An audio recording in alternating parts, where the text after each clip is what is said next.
धड़कनों के पार, एक अधूरी मोहब्बत की दास्तान। भाग 1, पहली नजर का जादू।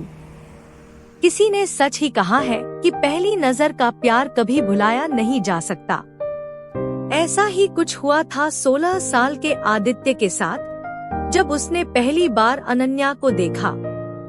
गर्मियों की छुट्टियों का आखिरी दिन था। स्कूल के प्रांगण में बच्चों की हलचल और सरसराती हवा के बीच उसने पहली बार अनन्या को देखा। उसकी आंखों में एक अजीब सी चमक थी और उसकी मुस्कान मानो किसी जादू से कम नहीं थी। अनन्या नई छात्रा थी। उसका परिवार हाल ही में शहर आया था। शर्मीली स्वभाव की अनन्या क्लास में ज्यादा किसी से बात नहीं करती थी। आदित्य का दिल पहली बार इतनी तेजी से धड़क रहा था। वह सोच भी नहीं पाया कि आखिर यह कैसा एहसास है। लंच ब्रेक के दौरान आदित्य ने अपने दोस्त राहुल से कहा, यार, वो नई लड़की, क्या नाम है उसका? अनन्या। राहुल मुस्कुराया। वो अलग है यार। आदित्य ने अपनी बात खत्म की और अनन्या को देखने में खो गया। भाग 2, दोस्ती का पहला कदम। आदित्य ने हिम्मत जुटाई और धीरे धीरे अनन्या के करीब जाने की कोशिश की। उसने क्लास में नोट्स शेयर करने से शुरुआत की। अनन्या भी धीरे धीरे उससे खुलने लगी। तुम्हारा फेवरेट सब्जेक्ट क्या है? आदित्य ने एक दिन पूछा। लिखना। मुझे कविताएं लिखना बहुत पसंद है, अनन्या ने जवाब दिया। आदित्य को यह जानकर खुशी हुई कि वह भी लिखने का शौकीन था। इसी बहाने उनकी बातें और गहरी होती गई। एक दिन जब दोनों लाइब्रेरी में थे, आदित्य ने अपने दिल की बात कहने की कोशिश की। लेकिन जब उसने अनन्या की आंखों में झांका, तो वह समझ गया कि उसे यह एहसास करवाने के लिए शब्दों की जरूरत नहीं थी। भाग 3, संघर्ष का आरंभ। उनकी दोस्ती गहरी होती गई और साथ में वक्त बिताना उनकी आदत बन गई। लेकिन इस खूबसूरत कहानी में परेशानी तब शुरू हुई जब अनन्या के माता पिता को उनकी बढ़ती दोस्ती का पता चला। तुम यहाँ पढ़ाई करने आई हो, यह बचपना करने नहीं, उसके पापा ने सख्ती से कहा। अनन्या रो पड़ी। वह समझ नहीं पा रही थी कि वह आदित्य से दूर कैसे रहे।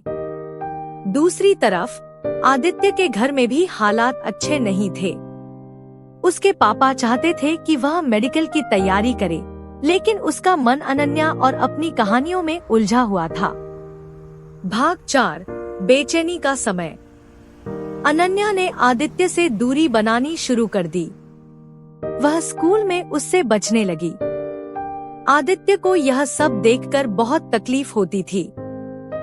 तुम मुझसे क्यों दूर जा रही हो? उसने एक दिन पूछा। यह सही नहीं है आदित्य, हमारे रास्ते अलग हैं, अनन्या ने जवाब दिया। आदित्य को यह समझ नहीं आ रहा था कि आखिर उनके प्यार में ऐसा क्या गलत था। रातों को उसे नींद नहीं आती थी। वह बार बार अनन्या की कविताएं पढ़ता और रोता। भाग 5, फिर एक मुलाकात। एक दिन अनन्या ने आदित्य को मिलने के लिए बुलाया।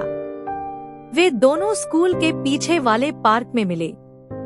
मुझे माफ कर दो आदित्य, मैं चाहकर भी तुम्हारे साथ नहीं रह सकती। पर क्यों? क्या तुम्हें मुझसे प्यार नहीं है? प्यार है, लेकिन प्यार ही सब कुछ नहीं होता। परिवार, जिम्मेदारियां और सपने भी होते हैं।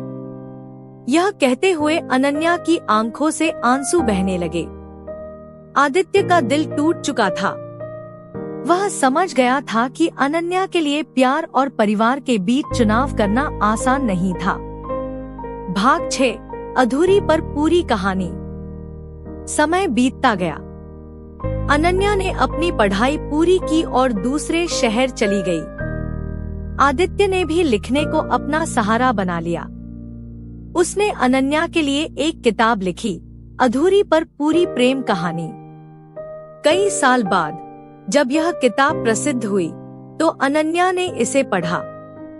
वह जान गई कि यह उनके प्यार की कहानी थी।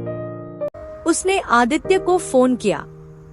तुमने इसे क्यों लिखा? उसने पूछा। क्योंकि अधूरी कहानियां भी पूरी होती हैं, अगर उन्हें यादों में जिया जाए, आदित्य ने जवाब दिया। दोनों ने अपने रास्ते अलग अलग चुने, लेकिन उनके दिल हमेशा एक दूसरे के लिए धड़कते रहे। उनकी अधूरी कहानी ने यह साबित कर दिया कि प्यार हमेशा अपने अंत तक पहुंचता है, भले ही रास्ते अलग हों। The end.